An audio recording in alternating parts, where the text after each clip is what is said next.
All right, so we're now online, and we can begin.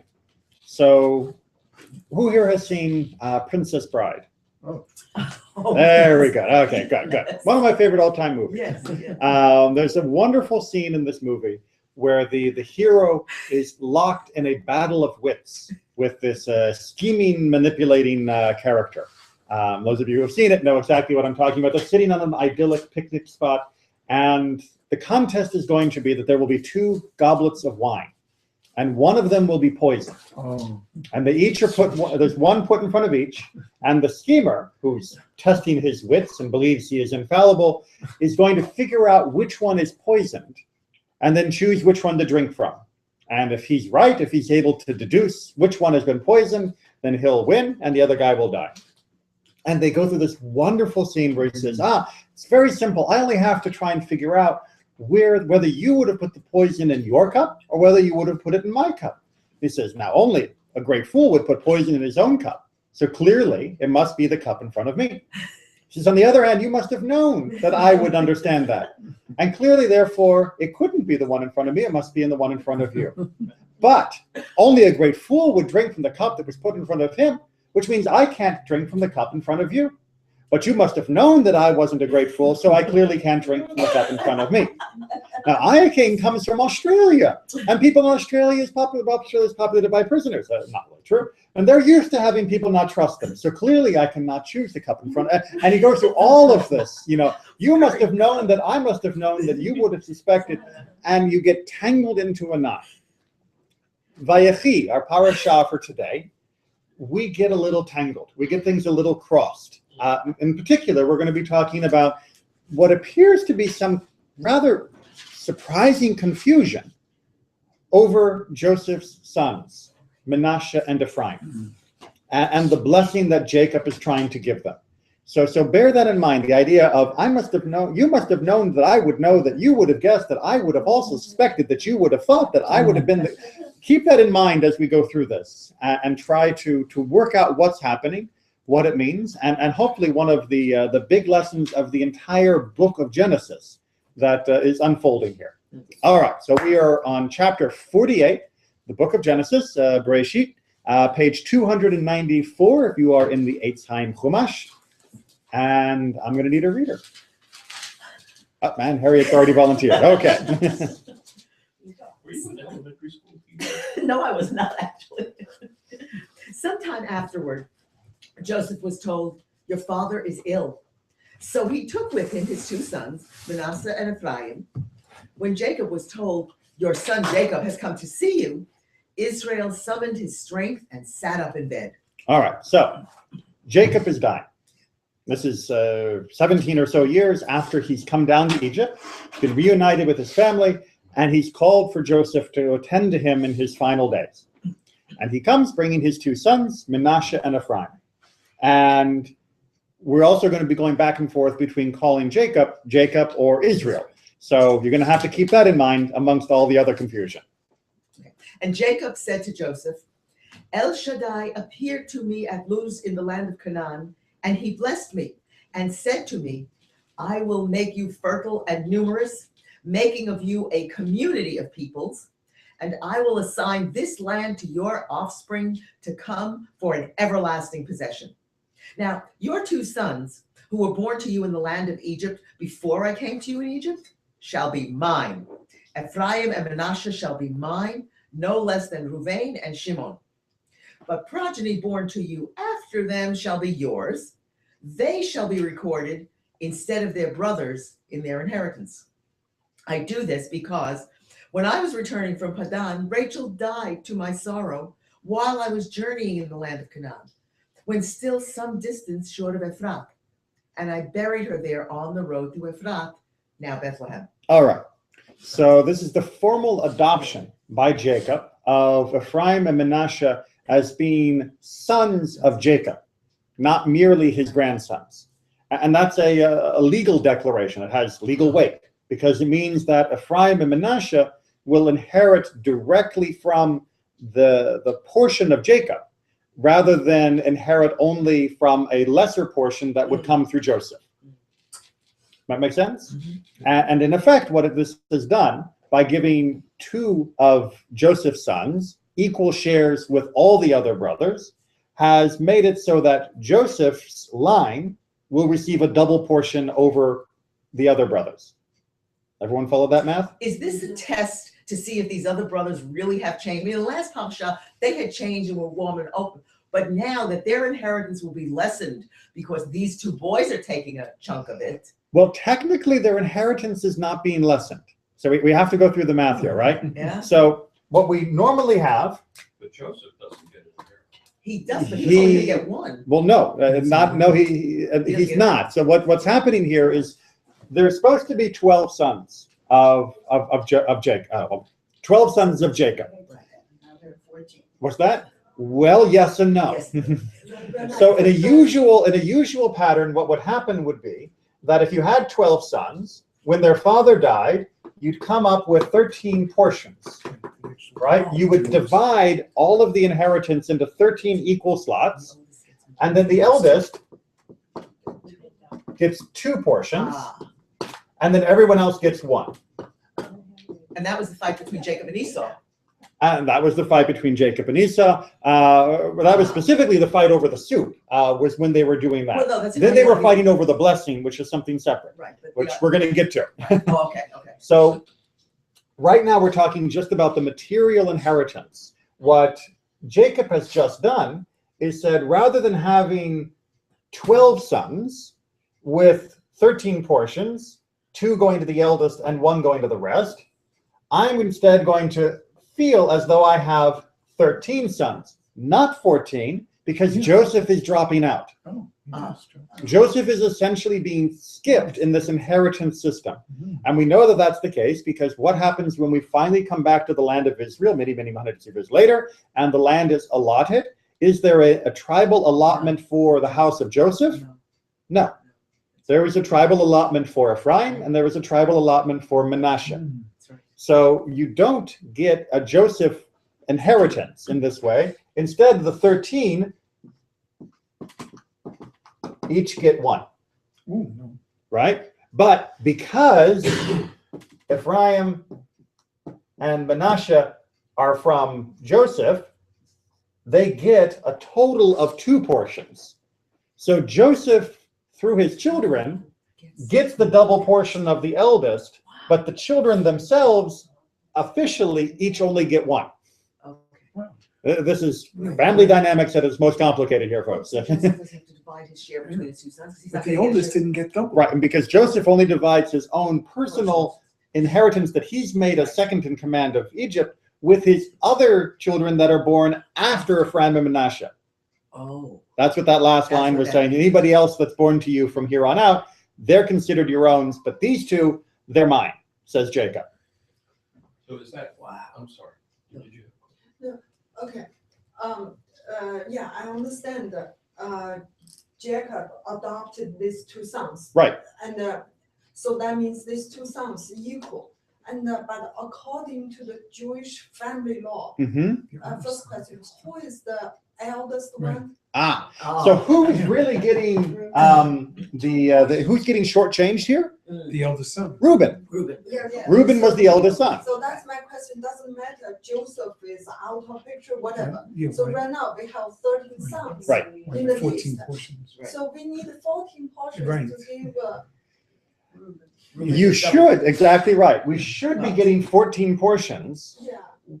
and the 2 portions should go to Reuben, and then each of the others should get 1. Right. But that's not what happens.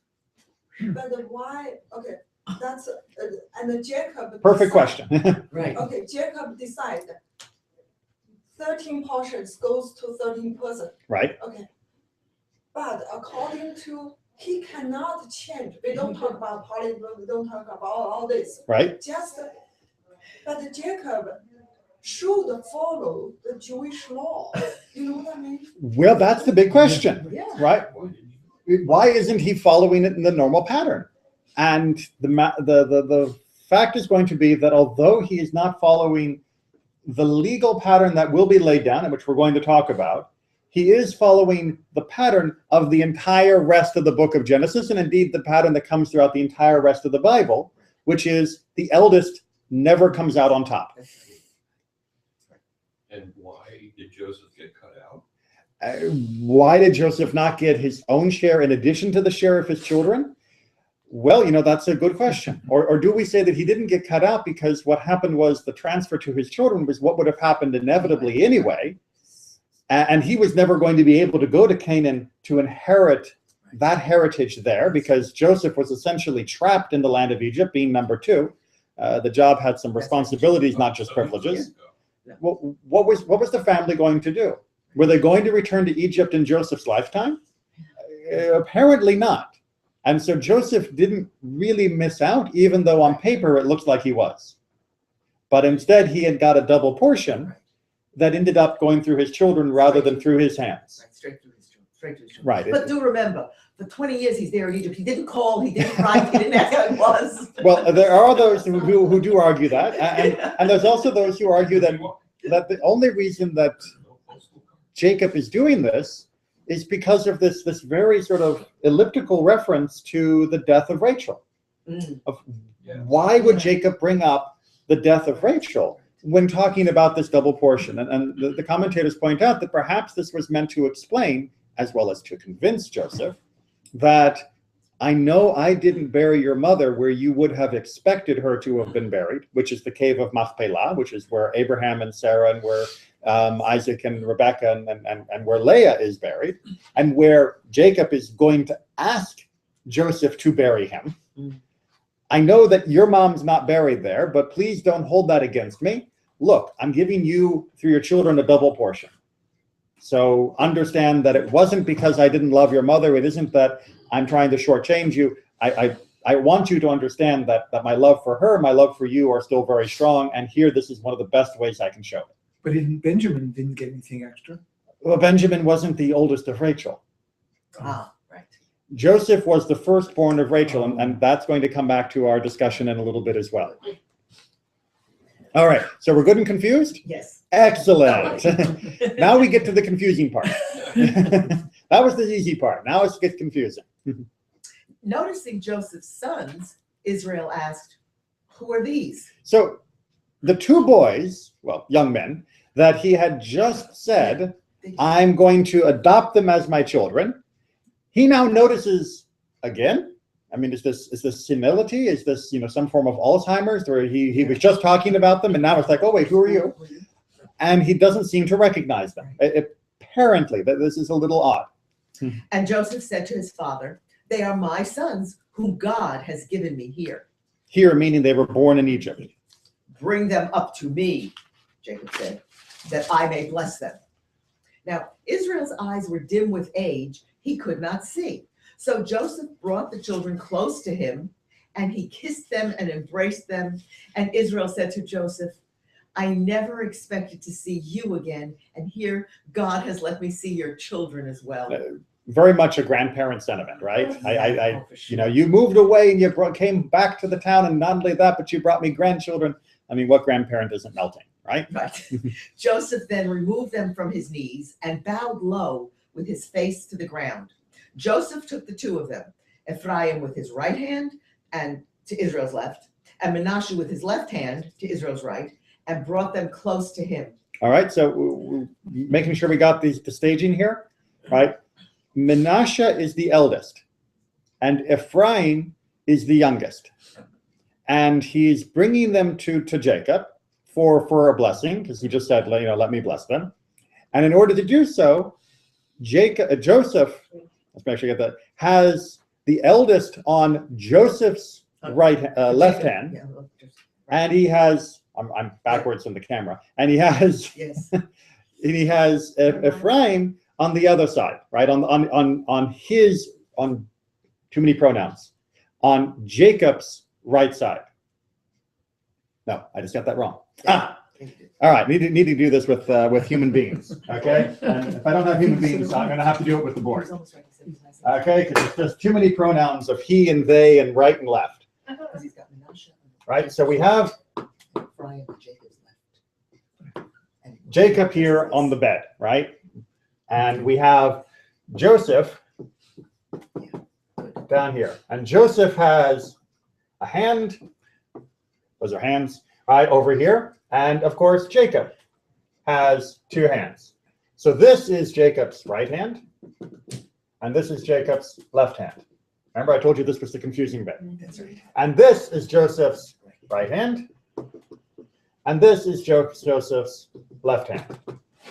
And Joseph, as he brings Ephraim and Manasseh up to Jacob, puts Manasseh, he puts Manasseh, that's right. He puts Manasseh on his, Joseph's left hand, That's right. so that he will be on the right hand of Jacob, because Manasseh is older, right? He's the eldest.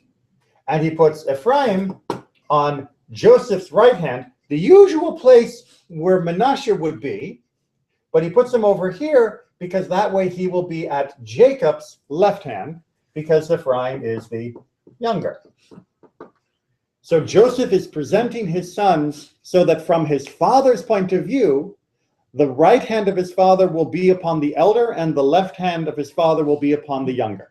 So follow all the patterns from. Right, he's setting them up in the correct way from his father's point of view. Right? So it's backwards from Joseph, but it would be the correct way from Jacob. Everyone got that? Okay, now it gets confusing. But Israel stretched out his right hand and laid it on Ephraim's head, though he was the younger, and his left hand on Manasseh's head, thus crossing his hands, although Manasseh was the firstborn. And he blessed Joseph, saying, "The God in whose ways my fathers Abraham and Isaac walked, the God who has been my shepherd from my birth to this day, the angel who has redeemed me from all harm, bless the lads. In them may my name be recalled, and the names of my fathers, Abraham and Isaac, and may they be teeming multitudes upon the earth." Right, so he has crossed his hands. So which hand is higher? Well, the right hand is considered to be the dominant, and he's put it now on the youngest, and the left hand he's put on the eldest. So he has undone the careful choreography that Joseph had done. I have to ask, his eyes are dim. He didn't even know who they were. And Right. now he's smart figured it enough out. to know Oh, that he's going to make this. Hold on to that thought. You are well into where our commentaries are going. Okay, so we've got them crossed, and he's done this wonderful blessing. And then Joseph, who, remember, was bowing low, sort of looks up and notices, wait, hold on. listen to this. When Joseph saw that his father was placing his right hand on Ephraim's head, he thought it wrong. So he took hold of his father's hand to move it from Ephraim's head to Manasseh's. "Not so, father," Joseph said to his father, "for the other is the firstborn. Place your right hand on his head." Now, notice for a moment the irony here. Joseph, Yes. who was the privileged non-firstborn, is correcting his father for showing preference to the non-firstborn. That's right. Right? If he had done this when he was 17, He wouldn't have had the whole story may not have happened. That's right. He wouldn't have had that coat of many Exactly. colors. If you'd said, "Dad, I like the coat and all, but really Reuben is the firstborn. He should be receiving this," the whole story of Joseph may have been different. But he didn't. But he is, in quote, correcting that when it comes to his own children. Take that to heart. But this is also echoing what Isaac did with Jacob, because his eyes were dim, some kind of thing, didn't know. And so he gave the younger brother the blessing That was meant for the older. that was meant for the older. And now here Jacob is repeating that, even though I thought he was sorry for all of that and realized he was wrong and made peace. And he's doing it again. Well, he's doing it again. And Joseph is trying to correct it. Corrected finally. Okay. Right? And there's a notion here that Joseph wants things maybe to be fair. Maybe Joseph learned that lesson that it should always be fair. It should be in the right way. This is the way it should be. And he's trying to undo the crossover, although we're going to come back to that word crossover, of his father. And his father's not having any of it. And also in its response to that, this must be the customs of everybody in those days with the oldest. It's not Jewish custom, because we haven't gotten the Torah yet. So we don't really know what Jewish law is. Was it not the custom of society at that point to give a double portion to the eldest? To tip my hand a little bit, how do we know that the firstborn are important in other cultures as well? How do we know? Good question. We must know. Of course we know. What about And all of you say it every single year around springtime. At a special meal you have at your home. Say it. What's the 10th plague? Oh, Death of the slave of firstborn. The firstborn. slaying of the firstborn. That was considered to be the ultimate plague, because the firstborn, the most honored and precious of each family, was going to be killed. And the main inheritor. And the one who would most likely be the main inheritor, exactly. Right. So the firstborn was absolutely, in all of the ancient Near In Eastern all of cultures, held in a position of honor and respect. It was handled differently in different cultures in terms of how much they would inherit it, or Right. what power or prestige or authority they would have over their brothers.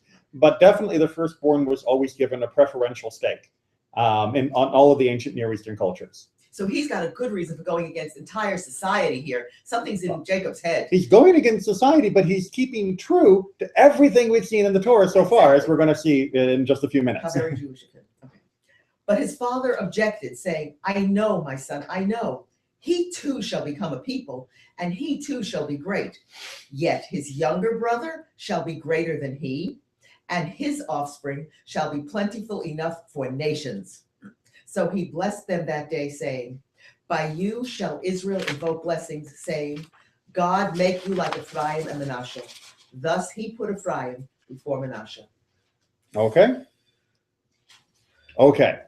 And then he asked, simply to let him know that I'm going to die, but let me be buried back in our land rather than this land of Egypt. And now I assign to you one portion more than to your brothers, which I wrested from the Amorites with my sword and bow. Okay.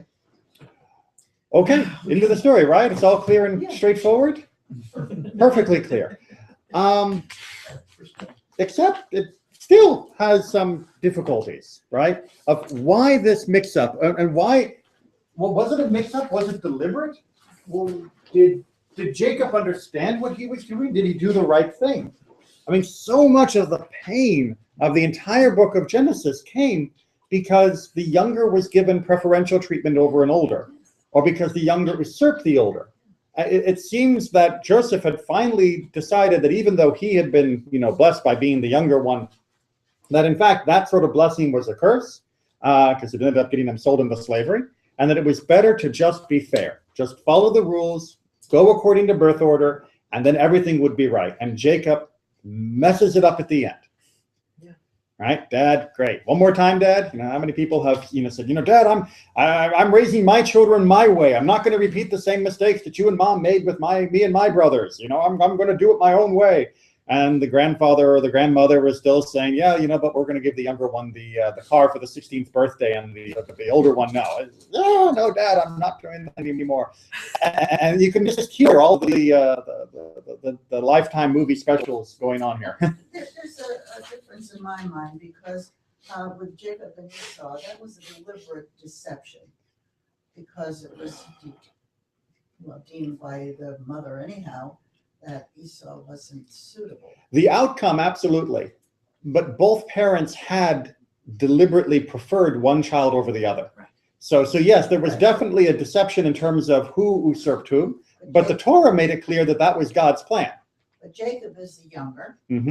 in that thing, and perhaps he may have had an affinity for the younger to sort of justify his own situation. He may which well. was done by a deliberate deception that was not accidental. You say maybe, he couldn't see and he didn't know that Joseph put this one here and that one there, and maybe it's just an accident, although allegedly he says, oh no, it's no accident.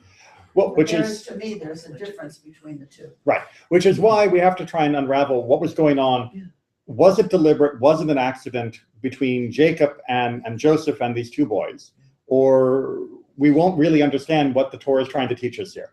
So let's go with one of our first commentators. And Harriet, if you'll keep going. I will, but this is clear car. confusing. Yeah, well, I tried to put a few more pronouns in, but it's basically repeating what we just did. It seemed Joseph thought that Jacob thought that Joseph had put his eldest on Joseph's right side, which would put him on Jacob's right side.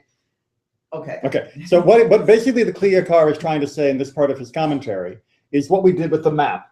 Yeah. Which is that when Jacob reverses the hands, Joseph interrupts him because he thinks that his father thought that he had forgotten to switch the kids in the first place. And so Jacob assumes the one on Joseph's right must be the eldest and the one on the left must be the youngest. And so Jacob is just trying to do it the correct way, That's what Cleocar thinks Joseph thought that Jacob thought when Joseph corrected him. Got it. Right? So Cleocar is basically saying Jacob intended to bless the eldest. And that, or sorry, rather, that Joseph thought that Jacob intended to bless the eldest, and that this was just a big misunderstanding because Joseph had preempted what his father was going to do and had already staged it correctly, but Jacob didn't understand that. But no, that doesn't seem to explain what happened, because once Joseph tries to explain it, Jacob says, no, I know. I know which one is which. Now, we still might be surprised by that because as Orcha Chaim is saying, it seems correct, since what was stated earlier informs that the eyes of Israel were heavy with age, and he couldn't recognize who was the eldest and who was the youngest. But it does make sense that Joseph would think this was the problem, because after all, we just had that whole episode where, who are these? You know, like we were just talking about him, and now he doesn't seem to recognize them, bring them closer. There seems to be some confusion and dimness in the eyes of Jacob, so that it would be very easy for him to get confused and to just think, well, the guy that's standing on that side, that must be the elder or that must be the younger. So this would have just been a confusion, and the crossing over, you know, was just because of age and of a miscommunication between father and son of who was positioned where, and Jacob just couldn't identify them by face because his eyes weren't that sharp anymore, right? It's all a big misunderstanding. And it all got straightened out and everything was okay. Thank you very much. Good night. Yeah, except the key word in all of this is one that is ambiguously understood. All right, so we got three translations here in addition to the one we just read, and this is going back to verse. There we are. Back to verse 14. Right, so these are other translations of verse 14, which, if you remember, said, "But Israel stretched out his right hand and laid it on Ephraim's head, though he was the younger, and his left hand on Manasseh's head, thus crossing his hands." And it's that phrase, crossing his hands, that's going to give us some connections. So? Okay, so the first version, "But Israel reached out his right hand and put it on Ephraim's head, though he was the younger, and crossing his arms, he put his left hand on Manasseh's head, even though Manasseh was the firstborn." All right, so very similar translation, right, from the New International Version, one of the primary translations used in the Christian world, and another translation often used by the Christian world. Right, the King James. "And Israel stretched out his right hand and laid it upon Ephraim's head, who was the younger, and his left hand upon Manasseh's head." So far, no problem. Right, "guiding his hands wittingly." Pardon? For Manasseh was the firstborn. Guiding his hands wittingly? They're making the assumption he knew what he was doing. They're making the assumption. That's such a wonderful word. You're making an assumption that they are mistranslating the word, as opposed to the new JPS and the New International Version. That maybe the King James are interpreting this. But if we look at the old JPS translation from 1917, next translation there, Harriet. "And Israel stretched out his right hand and laid it upon Ephraim's head, who was the younger, and his left hand upon Manasseh's head, guiding his hands wittingly, for Manasseh was the firstborn." Both Christian and Jewish texts Right. are in disagreement with who was doing what wittingly. Did the word that's being used here, right at the end of verse 14, if you want to look in the Hebrew, right, where it says sikel et yadav, right? That word sikel is the word that we are hooked up on. And there are some that are translating that word to mean crossed his hands.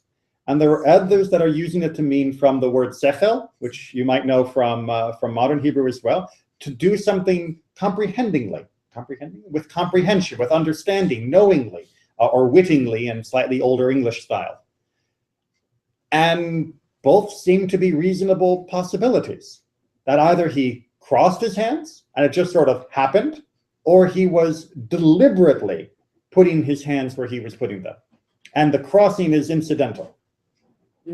Okay, so let's look at a summary from Shadal. That word there, in both King James and the JPS translation, he put his left hand there, for Manasseh was the firstborn, not although Manasseh was the firstborn. When he says he did it before, he did it because Manasseh was the firstborn. Right.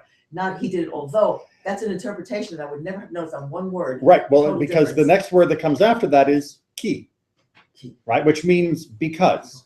So if you're going to translate it, and we're getting to maybe more minutiae of the translation than we were expecting, but if you're going to translate it as he did it willingly or knowingly, then you have to translate it's because Menashe was the firstborn. And then we have to try and figure out why it's a because. Right.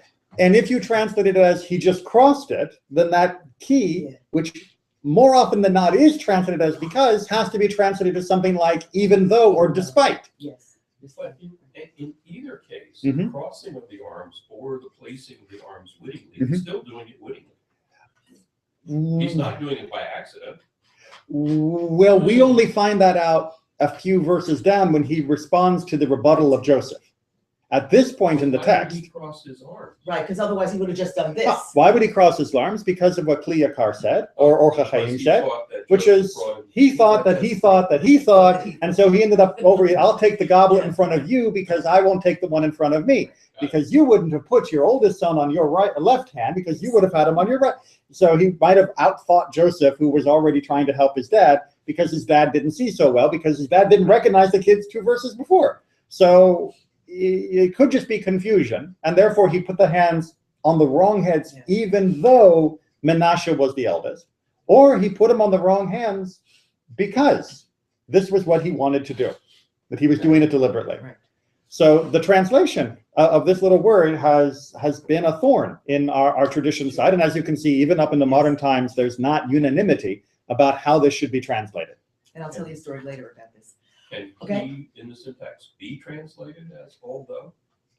There are commentators who say yes. In modern Hebrew, is it ever? In modern, you can't judge biblical Hebrew by modern Right. Hebrew standards. Right. Yeah. Onkelos and Rashi and others, like Ibn Ezra, interpret that Jacob placed his hands with comprehension and wisdom. He did what he did with intention, even though Menashe was the firstborn. Right. So that's where the King James is getting it. That's where the old JPS is getting it from. That's where a lot of traditional translations of the Torah will do it with this phrasing of doing it knowingly, wittingly, with wisdom, with understanding, however you want to put it into English. That the idea is, yes, he knew exactly what he was doing, and it wasn't the crossing that was being emphasized by this word sikel, it was the comprehension that was being emphasized. Rashbam and Ralbag interpret, based on 2 Samuel and Isaiah, that he placed his hands crosswise. So if you go and look at those in your free time, I didn't want to get into all the nuances there, but if you look in there, this same word sikel appears there, or the same root, to mean to cross over or to thwart in some ways. So they all have text to lean on, right? The ones who say, no, this comes from the same word sechel, meaning comprehension, that's a very good reason to translate this as knowingly, as wittingly. On the other hand, it also appears in biblical text to mean to move at odds, to move crossways. And that makes a lot of sense. Yeah. So what do we do? Which translation is the right one? And what does it matter?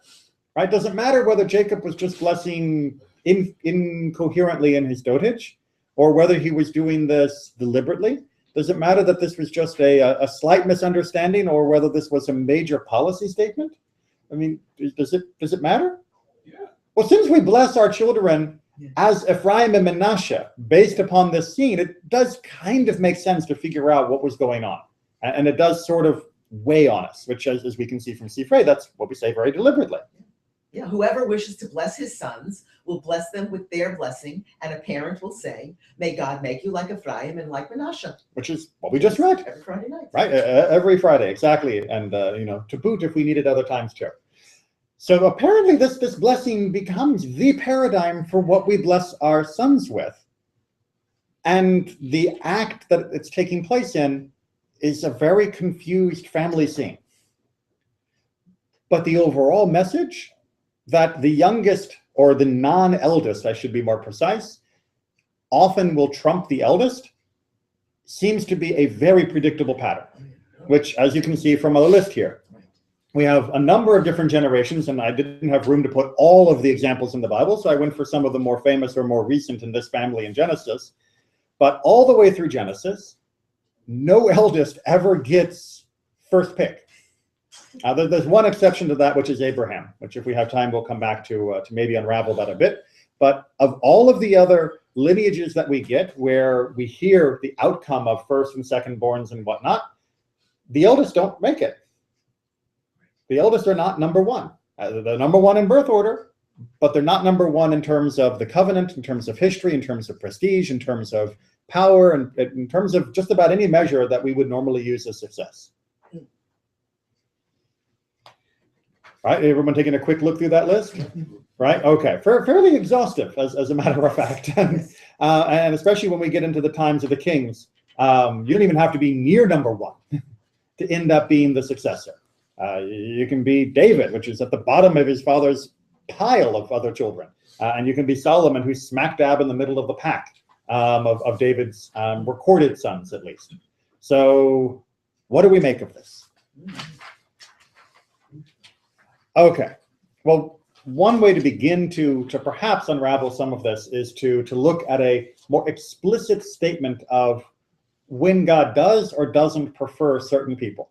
And it comes when the firstborns of Eli were the high priest during the time that Samuel was growing up. If you remember, Samuel was the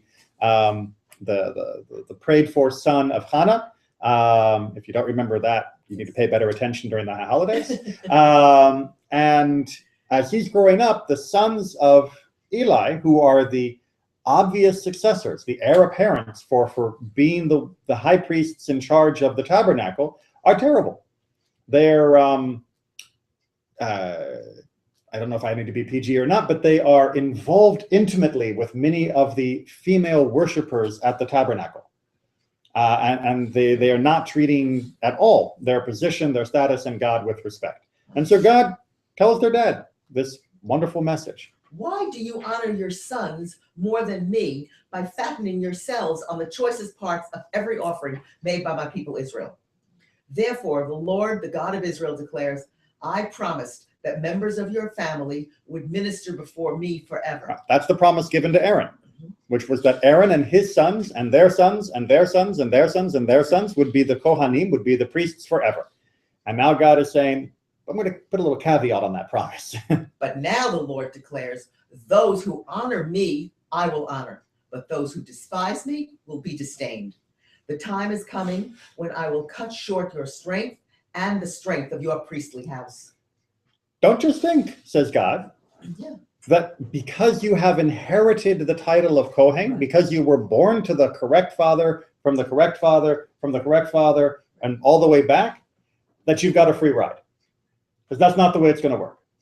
If you honor me, you will receive honor, and if you disrespect me, you will be cut off. It's not just about birth.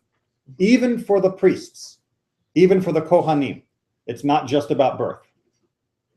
It's a rather heavy statement.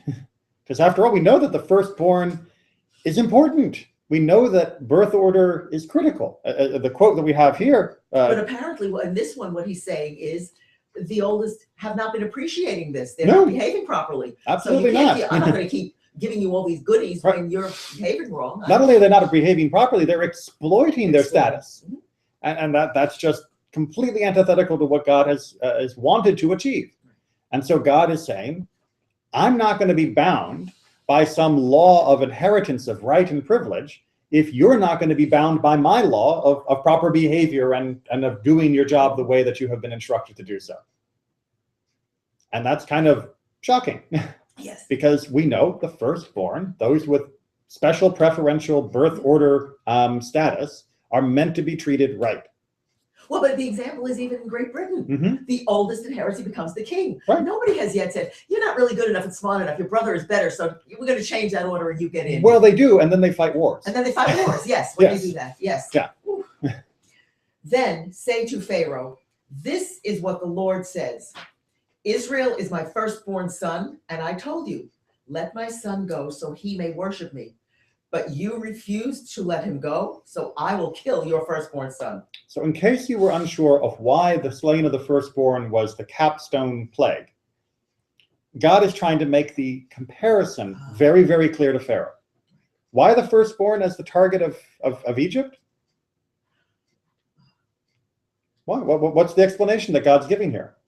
They kept Israel captive. And who's Israel? God's firstborn son. Okay. We're God's firstborn, All of us. right? Everybody puff yourself up a little bit. So this is Israel, the nation, not Israel, the person. Right. Exactly. At this point, Okay. because we're in Exodus, at this point in Exodus, we're talking about Israel now as a national term, even though it's being used as a singular, which is not uncommon in the biblical language. Israel wasn't the firstborn, but anyway. No, and Israel wasn't the firstborn when he was called Jacob, but Israel as the nation is being called the firstborn of God.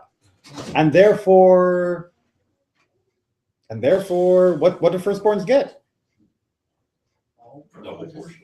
Double portion privileges, right? That's the whole point. Israel being the firstborn is saying that Israel is special above all other nations, and therefore, because Egypt has exploited and killed and not allowed us to leave, they will lose what is special to them, meaning their firstborn. And so it's a very midah keneged midah. It's a very tit for tat, karmic payback. Pick your terminology, whatever you like. I personally prefer midah keneged midah, being our tradition. It seems very straightforward because you don't get to choose to overstep the firstborn, right? That's what we'll find out later in the Torah. He must recognize the rights of his oldest son, the son of the wife he does not love, by giving him a double portion, because he is the first son of his father's virility, and the rights of the firstborn belong to him. Right. So later on in the book of Devarim, the book of Deuteronomy, it says explicitly, in no uncertain terms, even if you don't like the mom, right? Even if the mom is not your favorite wife, you don't get to pick from your favorite wife's firstborn and make him your main inheritor. The inheritance goes to the firstborn. Done. We're set.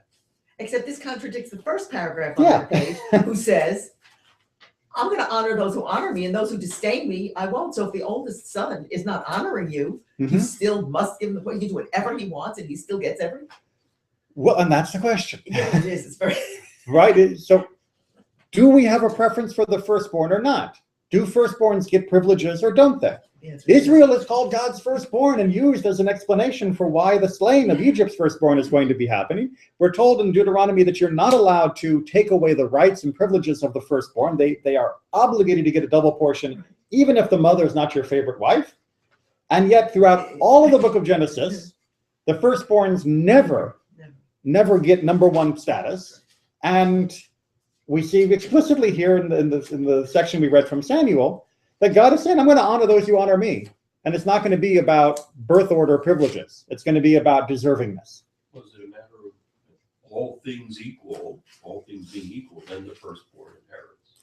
So if you have two people and both of them are equally righteous, equally good, equally deserving of honor, then the firstborn gets a little bit better than the other. Yeah. But if the firstborn is rubbish and the next born or third born or 15th born is great, then by all means show preference to the better person rather than the birth order.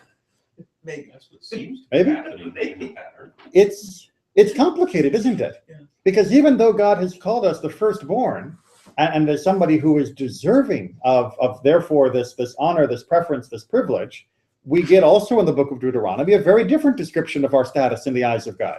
The Lord did not set his affection on you and choose you because you were more numerous than other peoples, for you were the fewest of all peoples. There's this whole section of Deuteronomy where God, through Moses, essentially says, you're nothing. God didn't pick you because you were the best. Well, which are we? Are we the privileged firstborn, or are we the least significant? As he says on Fiddler, next time choose somebody else.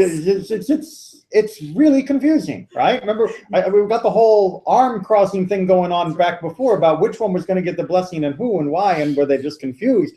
But it seems throughout the entirety of Tanakh, and Torah in particular, that God is giving mixed signals. about whether or not we're the firstborn or whether we're the least significant, about whether or not the firstborn should be treated with preference or whether or not the most, in quote, deserving should be treated with preference. So let's see if we can unravel a little bit more. Okay, and by unravel, I mean actually try to understand, not unravel like get more confused.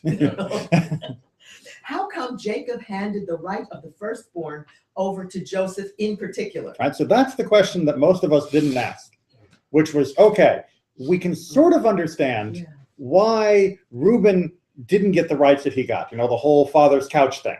We can understand why Shimon and Levi didn't get what they got because of the whole, you know, massacre of Shechem thing. And Judah, we sort of understand that he got the privilege of being king, but he didn't get the right of the firstborn. Why did that fall on Joseph? Why all the way? Why Joseph in particular? Why not Benjamin? Right? You said because the wife was Rachel, Ah, and he wanted to show that he loved So- Rachel. that is a wonderful peshat explanation. A wonderful, you know, within the plain structure of the meaning explanation. Our sages want to find more meaning for us so that we can guide our lives other than just he liked that woman better. And also because that would seem to contradict the other section of Torah, which says you don't give it to the wife you love, you give it to the firstborn if they're deserving. Okay, Julia first. We're almost there. And also Joseph supposed to be the firstborn because if the father did not make that trick, Rachel is the first wife. Now you're thinking like the Talmud, right? Now you're thinking like the Talmud, right? So read the text. It would have been proper. How come Jacob handed the right of the firstborn over to Joseph in particular? It would have been proper had the birthright of the firstborn come from Rachel, as it is written, these are the generations of Jacob, Joseph. Right, from the very beginning of the section that talks about Joseph's children, talks about Jacob's children, it mentions Joseph first. It's clear the Torah itself feels that Joseph should have been the firstborn. That is to say, the first child who came from Rachel should have been the firstborn because Rachel was supposed to be the first wife. Right? It was only the duplicity, as Julia was pointing out, it was only because Lavan tricked him that Rachel wasn't the first wife. And so it only seems proper that eventually it would come back around to the one who was supposed to be the firstborn. But the rabbis aren't done there. But Leah took precedence over her with her prayers for mercy. Right. Leah got to be first because she prayed for mercy because she did not want to marry the wicked Esau, according to the Midrash. And because the idea was you got two boys, you got two girls, oldest for oldest, youngest for youngest. That was what was destined. And Leah prayed for mercy that she not have to marry Esau. And so she got a chance to marry Jacob instead. But of course, that meant Rachel got bumped.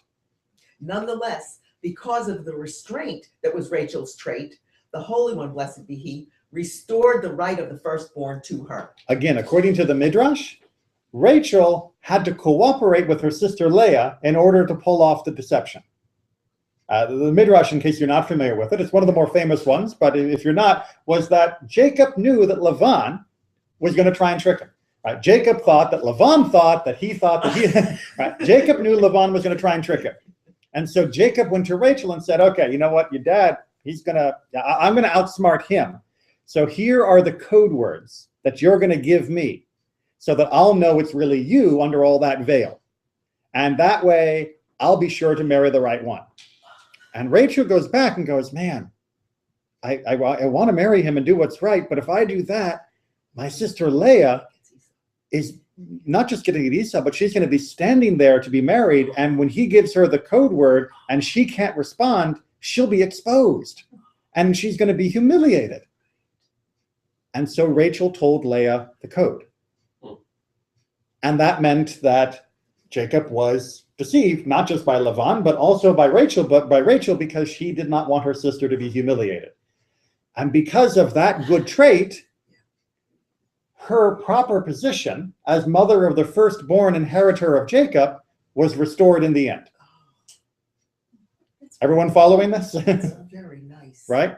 So Leah got to be married to a much better man than Esau, though there were plenty of problems in the family, as we did talk. But it also meant that Rachel ultimately did not lose out on behalf of her children, or in this case, even grandchildren, because of her kindness. So anyone who says that nice guys finish last or nice girls finish last, they didn't read this. Yeah. The notion here is that no, Rachel and the blessing that works out just the way it's supposed to be, to make sure that a person who did what was right for her family and for her sister didn't end up cheating herself out of the long term that was her due. And that's ultimately the combination that we're talking about here when it comes to this blessing. We're talking about the combination of, yes, as Michael sort of put it, that all things being equal, that yes, there is a certain order to the society which is meant to keep things fair and even.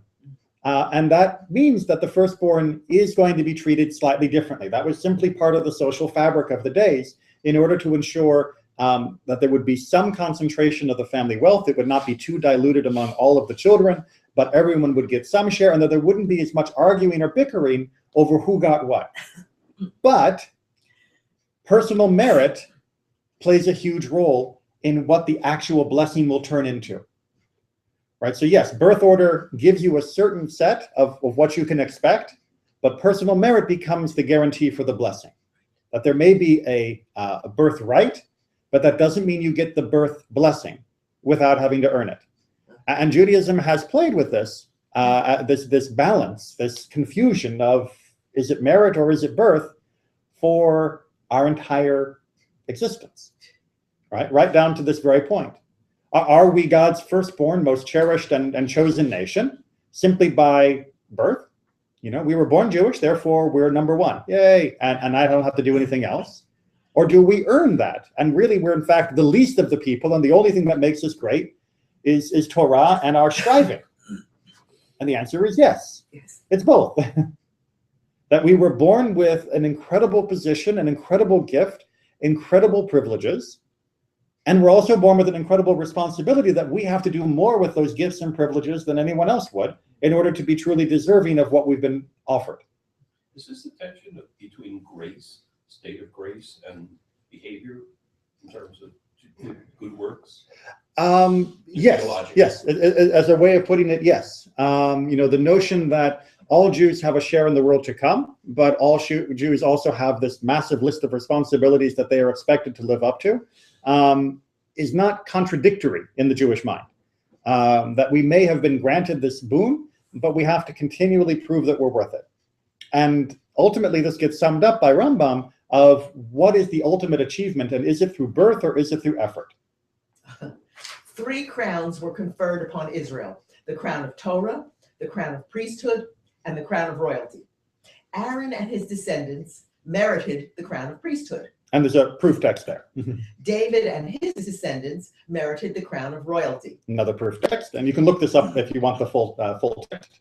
But the crown of Torah is set aside, waiting and ready for each Jew. All right, think about that for a second. Right? I will never be king of Israel. I cry about it sometimes, but no, I'll never be king of Israel. Why? Because I wasn't born to the line of David. Simple. I wasn't born to the line of David. My father's father wasn't born from the line of David, so I can never be the king of Israel. I will never be a Kohen. I can never duchen, on our holidays. I can never do Pinyon Haben, the redemption of the firstborn with the family, because I am not a Kohen.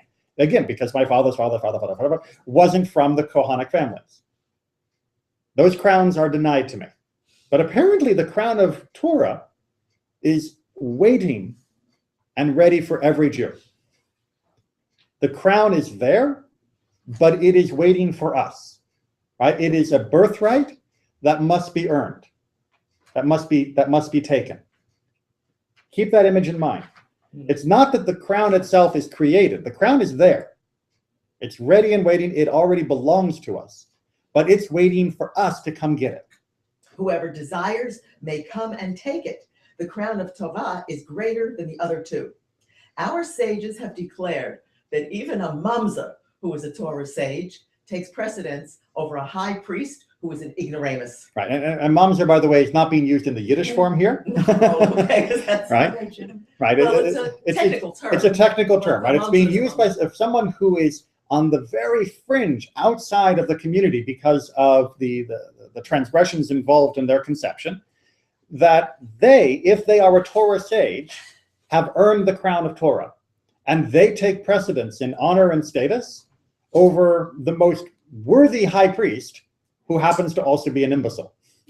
Who, and by imbecile, we're not talking about just as in bright, we're talking about has chosen not to pick up the crown of Torah for him or herself. Well, the high priest would have never been a herself, but in general, that's what we're talking about. The crown is there. We have the potential, we have the right to claim this wonderful boon, but we have to work for it.